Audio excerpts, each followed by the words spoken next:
if I'm tired, you cannot argue with me that I'm not. I am. Hi, I'm Sam Nabil, a licensed professional counselor and the founder of Naya Clinics.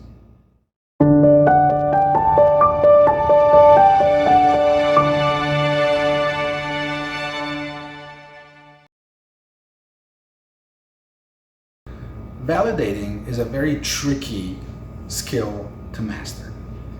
And the reason for that is a lot of people confuse validating somebody else's feelings with agreeing with something that they do not agree with.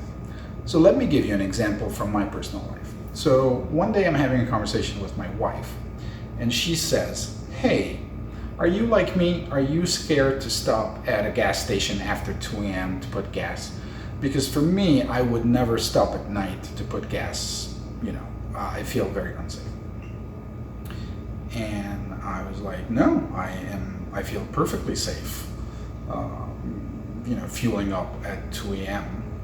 But I can see why you would feel this way, because there's a lot of fear for a lot of women to be alone in a dark place at 2 a.m. where there is nobody around."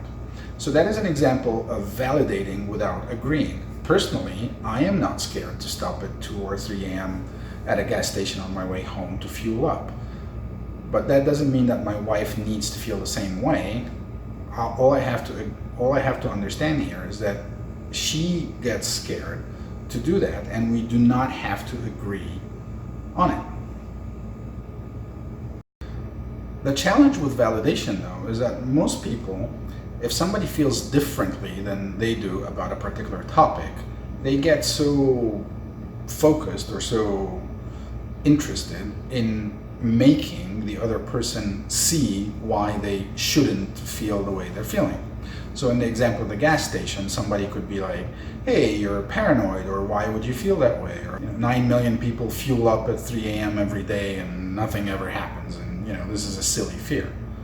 No, I mean, if you were to do that with somebody, then what you're basically saying to them is that your feeling is wrong. And here is the thing that most people don't get: feelings cannot be wrong.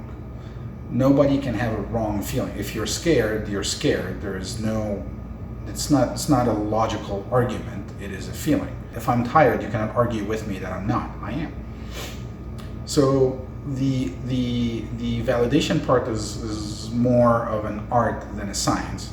It is the art of putting yourself in somebody else's shoes momentarily without necessarily agreeing personally that this is how you would feel if you were in their shoes. Now, how do you feel about validation? Do you feel like this tip would help you if you were to try it with your intimate partner or in your communication in general? If you feel validation could be helpful, please comment below and say yes and give me a few examples from your personal life. If you feel like you've tried this before and it didn't work out, please comment below as well and tell me why it didn't work, and I'll see if I can help you adjust your approach a little bit.